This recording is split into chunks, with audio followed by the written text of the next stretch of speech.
Welcome to this week's edition of NFL Previews and Picks. At Cowboys Stadium, the Detroit Lions come in to play the Dallas Cowboys. The Tony Romo-led Cowboys showed a lot of heart in last week's win.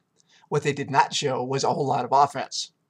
That could spell trouble against the Detroit Lions, who are not only scoring a lot of points themselves, but their defense is getting better every game. Two great games in a row at the house that Jerry built. Since last week's game was a defensive yawner, I would hope to see an offensive barrage. Detroit is unbeatable right now, and wins this game. At Soldier Field in Chicago, the Carolina Panthers come in to play the Chicago Bears. Mr. Newton, meet Mr. Urlacher. I mean, that's what it could come down to, right? Brian Urlacher has the skill and talent that Cam Newton is still developing, so experience wins this one. And I also heard that Jay Cutler is throwing fast because he is a little skittish in the pocket. Guess the O-line needs a little shoring up. Soldier Field is a tough place to play for anybody, but as a rookie, it has to be twice as hard. Bears win. At Paul Brown Stadium in Cincinnati, the Buffalo Bills come in to play the Cincinnati Bengals. How about those Bills? They are the cardiac kids so far this season, especially with that come from way behind win against the arch-rival Pats last week. I think Andy Dalton has been studying the film to figure out how not to have the same problems Tom Brady had with the 4 picks. Cincy is a possible up-and-comer, but the role that the Bills is on is way too good to stop now. The Amish Rifle and his Bills win here. At Cleveland Brown Stadium, the Tennessee Titans come in to play the Cleveland Browns.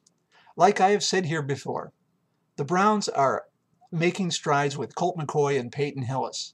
The Titans, under new head coach Mike Munchak, are too inconsistent right now. Cleveland gets the win in probably a low-scoring game. At Arrowhead Stadium in Kansas City, the Minnesota Vikings come in to play the Kansas City Chiefs. Can you believe how bad both these teams are right now? I mean, the Vikings blew a huge lead last week, and the Chiefs keep on proving that last season was nothing more than a mirage. You have experienced good players on both sides of the ball, so all this ineptitude is a little perplexing.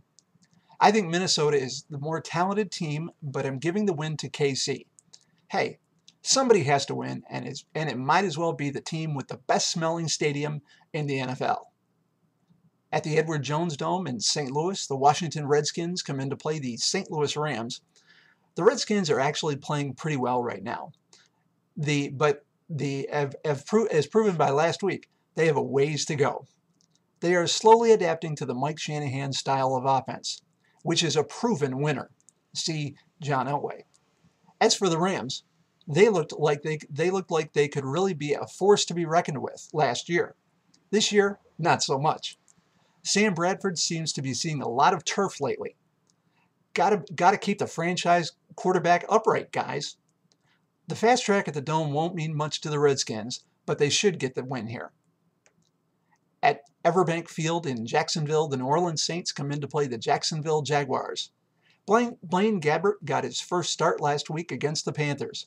This week should prove a little tougher as he gets to lead the Jags for the second straight game. Blaine, watch Drew Brees and the way he leads his Saints. He is a true pro in every sense of the word. The Saints also have a good running game this year led by Mark Ingram. Don't forget the Will Smith-led defense. Too much talent for Gabbert and the young Jags to overcome. Saints win. At Reliant Stadium in Houston, the Pittsburgh Steelers come in to play the Houston Texans. Okay, since the Colts are really a non-factor this year due to Peyton's injury, I guess one of the next best measuring sticks is the Steelers. Houston definitely can put up points, but let's see how they do when Troy and James are breathing down their necks. As for the Steelers, while the running game, they have little weakness. Big Ben leads in offense with great receivers as Hines Ward and Mike Wallace, while the running is up to Rashard Mendenhall. Too much experience for the men of steel, and they win this game. At Lincoln Financial Field in Philadelphia, the San Francisco 49ers come in to play the Philadelphia Eagles. The Niners actually stayed on the East Coast after last week's 13-8 win against the Bungles. After a little team building, they go into Philadelphia to meet the Eagles. Mike Vick will play since his non-throwing hand is bruised but not broken. I like Mike Vick, but totally disagree with his rant last week. Dude, if you're going to go out of the pocket, you're going to get hit. That's the reason Peyton and Tom get calls, because the refs are treating them like quarterbacks. When you become a running back, you get treated like one. Philly is still too talented and should win this game going away. At the University of Phoenix Stadium in Arizona, the New York Giants come in to play the Arizona Cardinals. The Giants come into this game as possibly one of the better teams in the NFC. They always seem to be there, even if it isn't flashy. The problem with the Cardinals seems to be that they can't score. Not going to win a whole lot of games that way. Still, the University of Phoenix Stadium should be rocking for this game. Eli and the Giants come away with the win. At CenturyLink Field in Seattle, the Atlanta Falcons come in to play the Seattle Seahawks. I still can't get over that they renamed yet another stadium.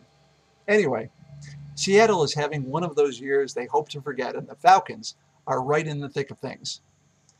These Falcons are great with Matt Ryan, Michael Turner, Tony Speedy Gonzalez, and Rowdy Roddy White. Too much for the Seahawks for sure. Atlanta wins. At Qualcomm Stadium in San Diego, the Miami Dolphins come in to play the San Diego Chargers. The Chargers worry me a little bit. Here's a team with one of the elite quarterbacks in the league in Phillip Rivers, and they should be blowing out their opponents every week, but they aren't. Not sure what the problem is, but I'm starting to think that Norv Turner is not the offensive genius everybody used to think he is. Miami seems to be going nowhere fast. They may not get the first pick in next year's draft, but won't be too far behind. San Diego wins. At Oakland Alameda County Stadium, the New England Patriots come in to play the Oakland Raiders. Wow. New England loses to the Bills last week and then has to go into Raider Nation to face the surprising Raiders. Okay, Jason Campbell will never be confused with Tom Brady, but the Raiders do have one of the best running games in the league, led by Darren McFadden. They also have a big, hard-hitting defense that will get an obvious lift from the home crowd, especially if they can get to Brady. I can't imagine Tom having a second bad game after that stinker last week in Buffalo. The Pats' defense is terrible against the pass. Maybe this will be another game like the Bills game last week. I would pick the Raiders, but like I said, Brady is not having two bad games in a row. Pats win. At Lambeau Field in Green Bay, the Denver Broncos come in to play the Green Bay Packers. As I have said here before, the Pack is riding a wave, and this week should be no different. They are more talented on both sides of the ball with Aaron Rodgers, Donald Driver, Charles Woodson, and Clay Matthews. The Broncos are just not scoring enough at this point to win consistently, and until they fix that, they will be in for games like this one. Pats win. At M&T Bank Stadium in Baltimore, the New York Jets come in to play the Baltimore Ravens. Another game of two teams that are a lot alike. Both teams rely on their defense to stop the opponent so that their offenses really don't have to do much, and their quarterbacks can just manage the down and distance. Trouble with the Jets this year is that they have not been able to get their running game going consistently, and the Ravens are not the team to try to fix that against. Look for a low-scoring game with lots of hitting. Ravens win. And on Monday night, the Indianapolis Colts go into Raymond James Stadium to play the Tampa Bay Buccaneers. Okay, I just invented a new drinking game. Every time everyone drinks when Peyton's name is mentioned, and takes a second shot every time Archie's name is mentioned. Of course, neither Peyton nor Archie are playing, but the ESPN gang will sit there and talk about them nonetheless. The truth is, this could be a really good national introduction for a guy like Josh Freeman. This guy is good.